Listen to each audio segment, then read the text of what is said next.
ನಮಸ್ತೆ ಎಲ್ರಿಗೂ. ನನ್ನ ಹೆಸರು ಸೌಮ್ಯ, ಬಸವ ಆಕ್ಯೂ ಅಕಾಡೆಮಿ ಹೀಲರು. ಇಲ್ಲೊಬ್ರು ಪೇಷಂಟ್ ಇದ್ದಾರೆ, ಅವರಿಗೆ PCOD ಸಮಸ್ಯೆ ಇತ್ತು. ಈಗ ಅವರೆಷ್ಟು ರಿಲೀಫ್ ಆಗಿದ್ದಾರೆ, ಯಾವ ಥರ ಅವ್ರು ಟ್ರೀಟ್ಮೆಂಟ್ ತಗೊಂಡ್ರು, ವರ್ಕ್ ಆಗ್ತಿದೆ ಅಂತ ಅವ್ರಿಗೆ ಕೇಳೋಣ. ನನಗೆ PCOD ಪ್ರಾಬ್ಲಮ್ ತುಂಬ ವರ್ಷದಿಂದ ಇದೆ, ಬಟ್ ಆಕ್ಯೂ ಪ್ರೆಷರ್ ಆಗಲಿ ಕಲರ್ ಥೆರಪಿ ತುಂಬ ನನಗೆ ವರ್ಕ್ ಆಗಿದೆ. ಯಾವ ರೀತಿ ಅಂದರೆ ಇಲ್ಲಿ ಲಾಸ್ಟ್ ಮಂತ್ ಬಂದಿದ್ದೆ, ಅವಾಗ ಜವಳಿಕಾಯಿದು ಮತ್ತು ನಿಂಬೆಹಣ್ಣಿನ ಜ್ಯೂಸ್ ಹೇಳಿದರು, ಪ್ಲಸ್ ಕಲರ್ನು ಕಾಂಬಿನೇಷನ್ಸು ಕೊಟ್ಟಿದ್ರು. ನಾನು ನೋಡ್ತಾ ಇದ್ದೆ ವಿಡಿಯೋ, ಬಟ್ ಇಲ್ಲಿ ಬಂದು ಕಾಂಬಿನೇಷನ್ಸ್ ವರ್ಕ್ ಆಗುತ್ತೆ ಇನ್ನೂ ಚೆನ್ನಾಗಿ ಅಂತ ಬಂದೆ.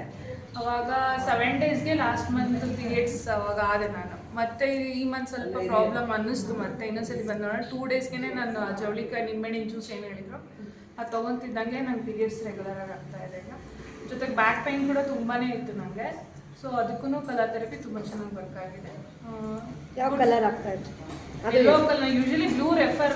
ಮೊದಲು ಬ್ಲ್ಯಾಕ್ ಯೂಸ್ ಮಾಡ್ತಾ ಇದ್ರು ರೆಗ್ಯುಲರ್ ಆಗಿ, ಬಟ್ ಅದು ಅವ್ರಿಗೆ ಅಷ್ಟು ರಿಲೀಫ್ ಅನಿಸಿಲ್ಲ. ಬ್ಲ್ಯಾಕು ಪರ್ಪಲ್ ಎಲ್ಲ ಯೂಸ್ ಮಾಡಿದ್ದಾರೆ. ನಾನು ಬಂದ್ಮೇಲೆ ಸ್ವಲ್ಪ ಚೇಂಜ್ ಮಾಡಿದೆ, ಕಲರ್ ಎಲ್ಲೋ ಕೊಟ್ಟಿದ್ದೆ. ಅದರಿಂದ ಒಂದು 3 ಡೇಸ್ಗೆ ಸ್ವಲ್ಪ ಬ್ಯಾಕ್ ಪೇನ್ ಕಮ್ಮಿ ಆಗಿ, ಅದೇನು ಕಿಡ್ನಿ ಕೋಲ್ಡ್ನೆಸ್ ಕಮ್ಮಿ ಆಗಿಬಿಟ್ಟು ಅವರಿಗೆ ರಿಲೀಫ್ ಆಗಿ 2 ಡೇಸಲ್ಲೇ ಮೆನ್ಸಸ್ ಆಗಿದೆ. ಮತ್ತೆ ಈಗ ಅವರಿಗೆ ಬ್ಯಾಕ್ ಪೇನ್ ಕಂಪ್ಲೀಟ್ ಕ್ಯೂರ್ ಆಗಿದೆ.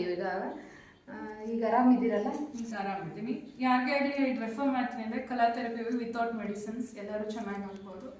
ರೆಫರ್ ಮಾಡ್ತೀನಿ, ತುಂಬ ಒಳ್ಳೆಯದಿದೆ ಕಲರ್ ಥೆರಪಿ, ಯೂಸ್ ಮಾಡ್ಕೊಳ್ಳಿ ಎಲ್ಲ. Okay, thank you.